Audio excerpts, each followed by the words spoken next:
All right. Buenos dias, Mary. Espero que todo le vaya bien. Today we are going to be going over some false cognates, or cognados falsos, or amigos falsos, how they are often called. I figured this is something that most people learn like at the beginning of their Spanish lessons. Like this is kind of one of the first things you learn, especially if you speak another language. Like this is like the false cognates is something we go over.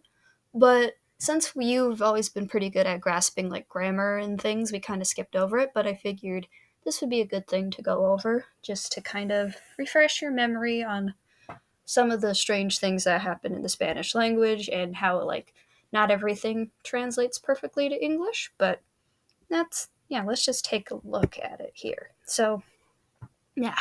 I know I'm kind of muttering a little bit, but let's just kind of compare the English and Spanish. So, since English and Spanish have very similar alphabets, as you've probably noticed, there are some words with, well, quite a few actually. Like, fun fact, about 90% of Spanish words can directly translate into English words.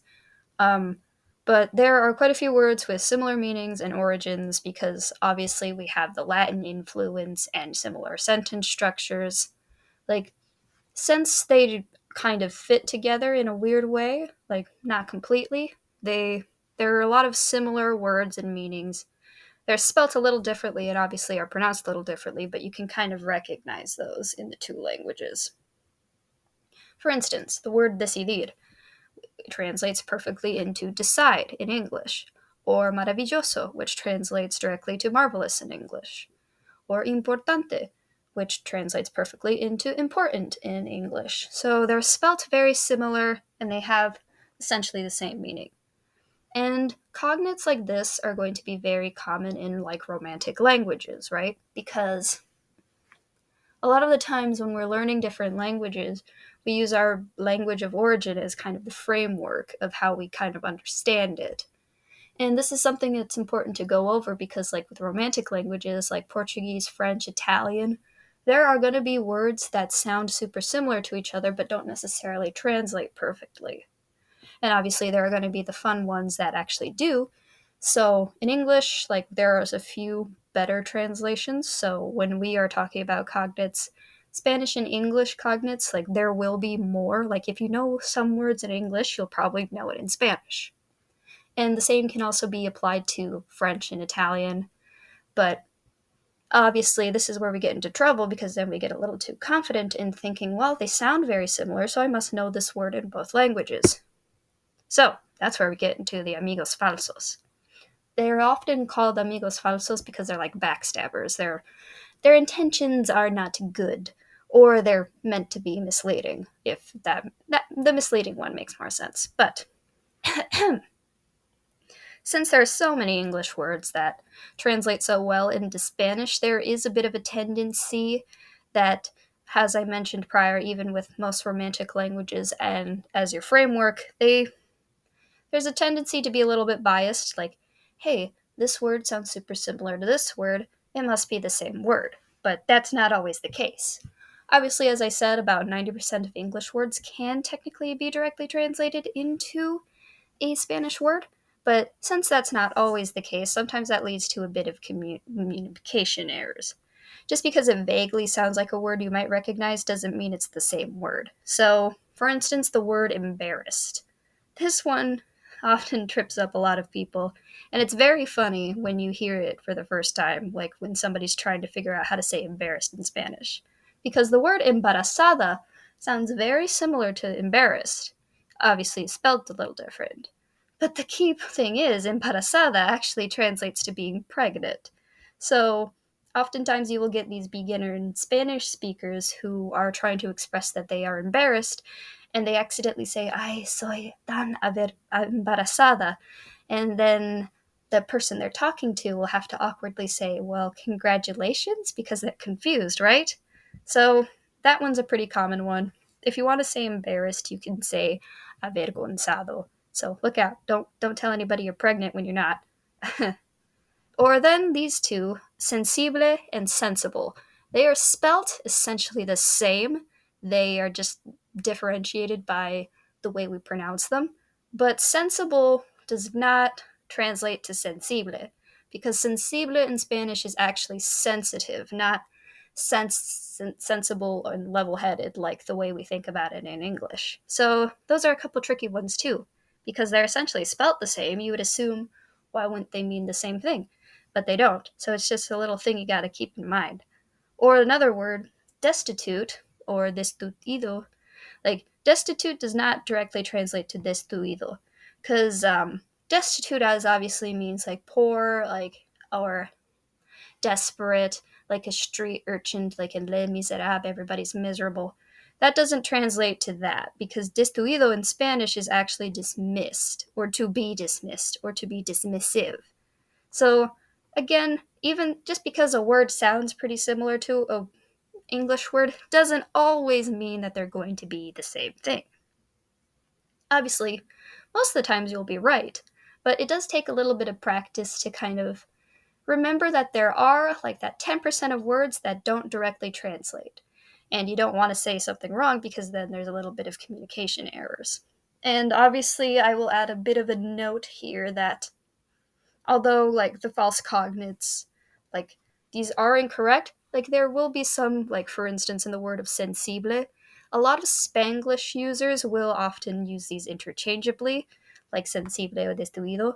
Less embarazada, because that one's kind of hard to use in slang because you don't want to say you're pregnant again. But so just keep that in mind. But if you want to be a stickler for grammar, you gotta remember that not all of these translate perfectly, regardless of slang, because obviously slang can interfere with like how we understand like certain words. But do keep in mind that some, especially in Spanglish, since Spanglish is kind of its own functioning language at this point in the century, um, just like words that are spelt the same in English and Spanish sometimes are just used interchangeably. But it's not super important, so don't worry about it too much. So, okay, sorry, I'm muttering a lot. I'm very, very thirsty. But while I take a drink, I want you to do a little bit of mental practice, because I want to see if your brain can kind of dissect these few words here. So these are a couple of common false cognate words.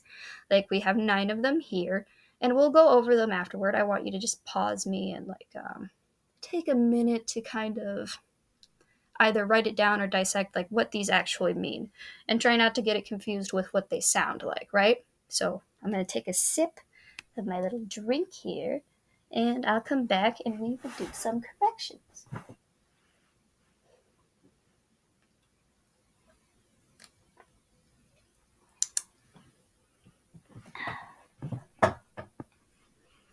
All right, let's check these out, shall we? All right, so I put a little chart of to check our answers. So that first word, culto.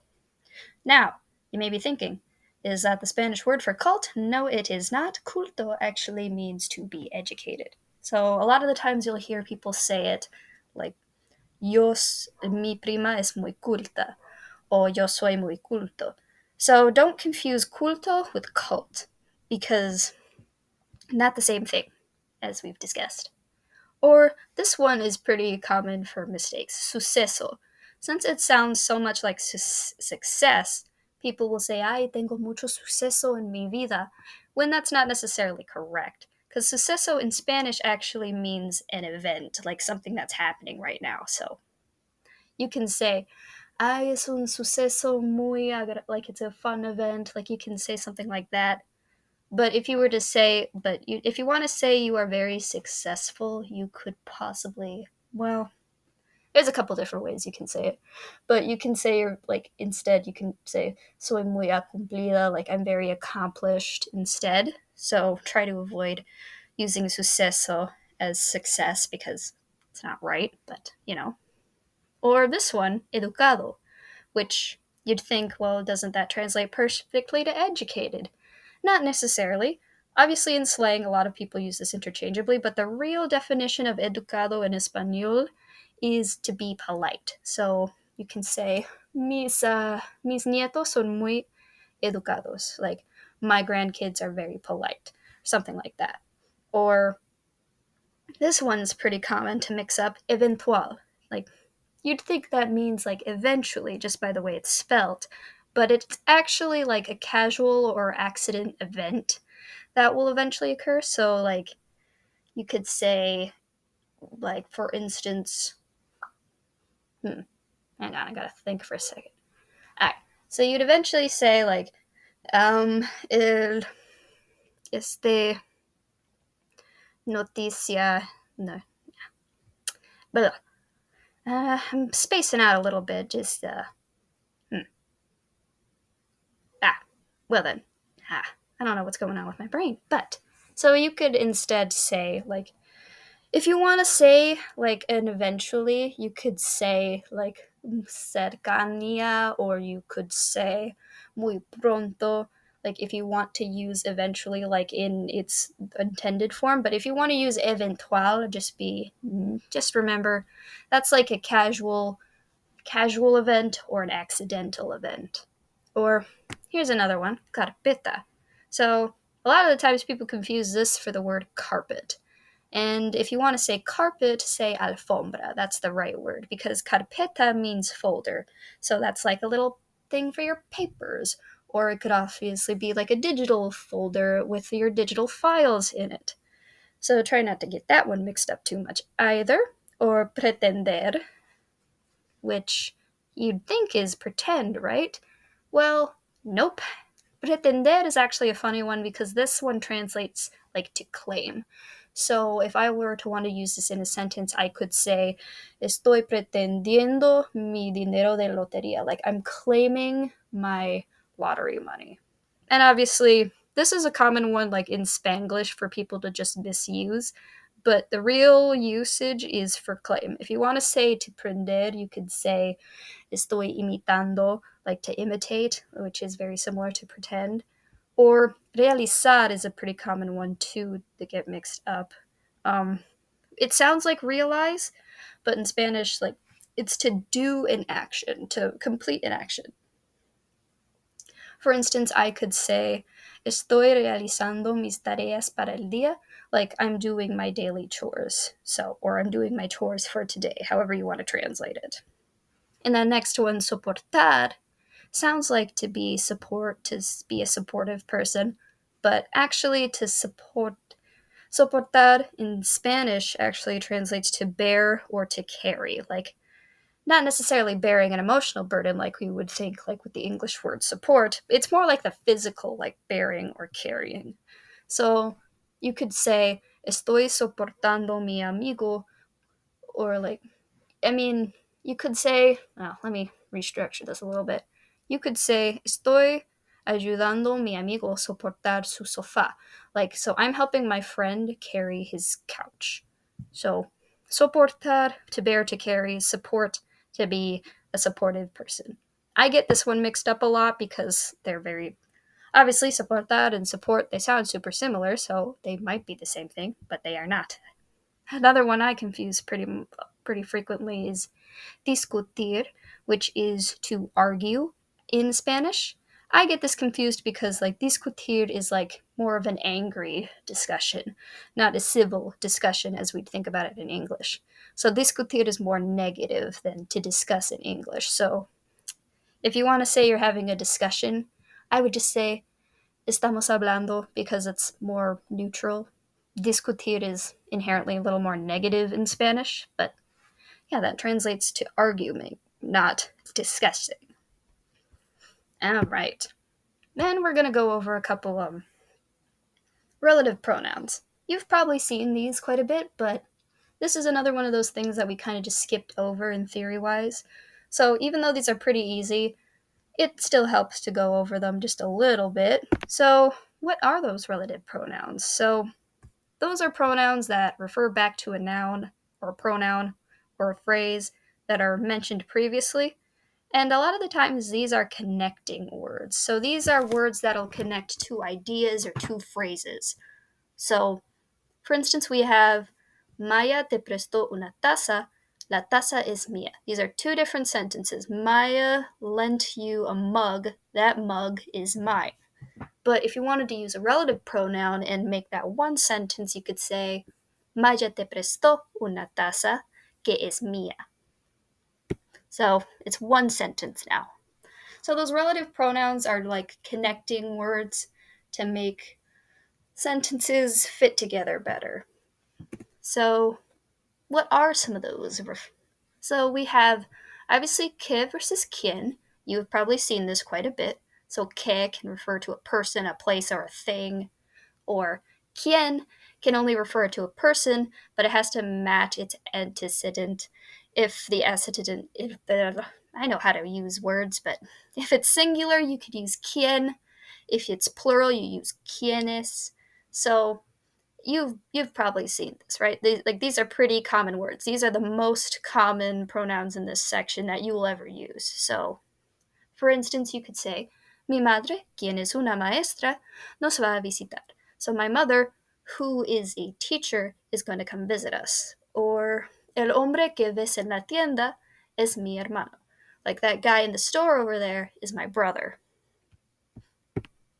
And then we have lo que es, el que versus el cual. So you might be thinking, isn't the que the same? Kinda. When you're using el que, it's a little different because it has to match the gender and number of the noun they modify. And this is generally used when there's more distance between the accident and the relative pronoun. So if there's more space, you'll use el que, not que. And obviously, you have to conjugate it right to the gender, so it's not necessarily always el que, it can be la que, it could be lo que. We'll get to lo que in a second. And then there's also el cual, which also has to match gender and number and is generally used in compound prepositions when we're using it. So, for instance, we have puse los libros, los cuales son pesados, en el coche. So that's the cual. And again, you can use plural and things like that when you're restructuring it to fit the right sentence, but this one would be I put the books, which are very heavy, in the car. Or that last one, esa mesa en la que es la mesa. Nah. Blah, blah, blah. Esa es la mesa en que la que como. En la que como. So that is the table I eat at. So that's kind of how we use el que and cual.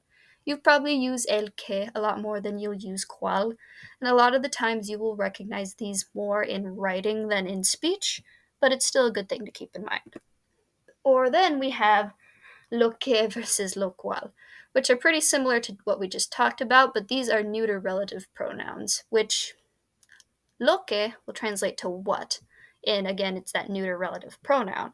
It can be used to refer to something that's already been mentioned in the sentence, and if the antecedent, I know how to speak, is an abstract concept not necessarily related to a gender or a number.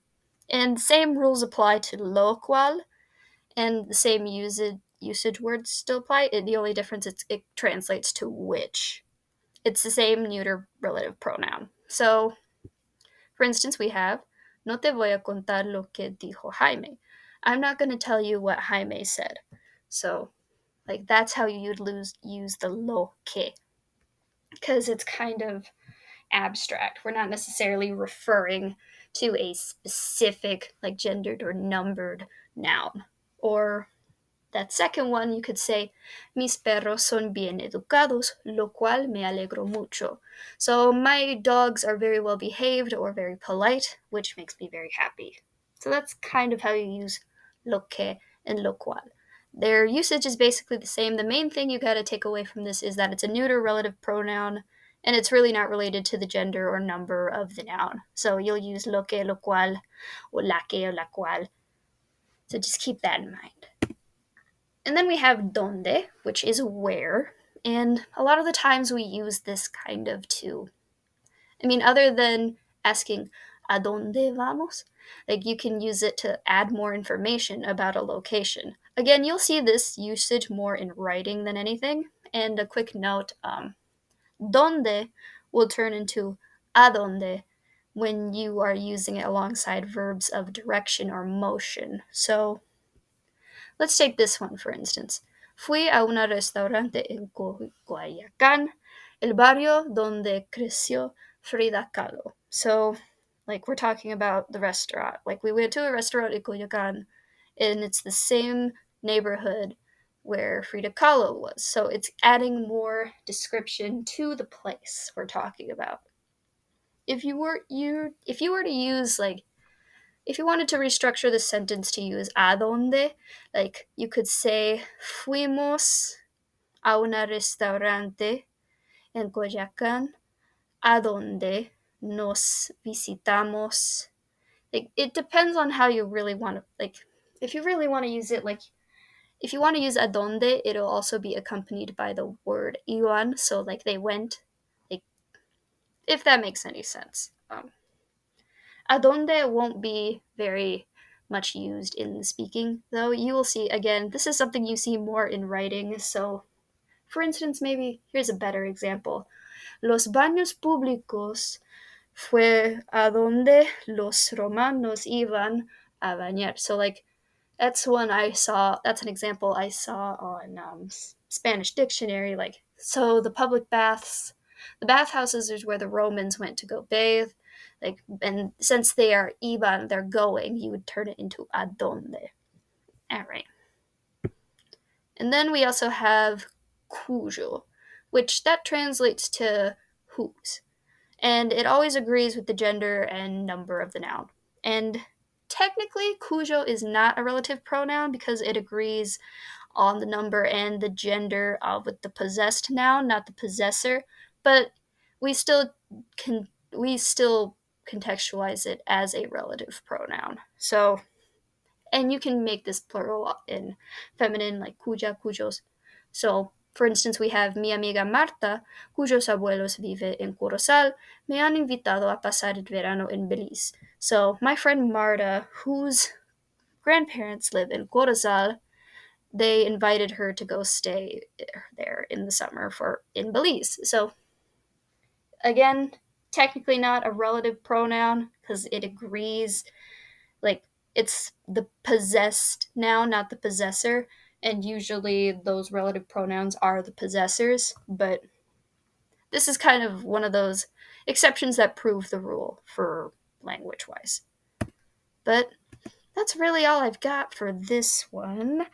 Uh yeah, like, this is just a little bit of brief review, pretty easy stuff. But obviously, if you have any questions, let me know. There's a lot of good exercises for practicing with amigos falsos on Spanish dictionary, as I mentioned. There's like, obviously, they have those interactive practice little things you can do. And that's a good way to kind of practice, like, well, is this sound right? Or am I just tricking myself into thinking these words are the same in English and in Spanish? So, that's kind of a good thing to go over. But yeah, if you have any questions, just let me know. I recommend doing a little practice in your head or writing out sentences with some of those amigos falsos because those ones are a little more difficult. And I just wanted to review a little bit of those pronouns too, just to kind of understand the grammatical use of them. But yeah, that's all I got. So, hope you're having a good day. Adios.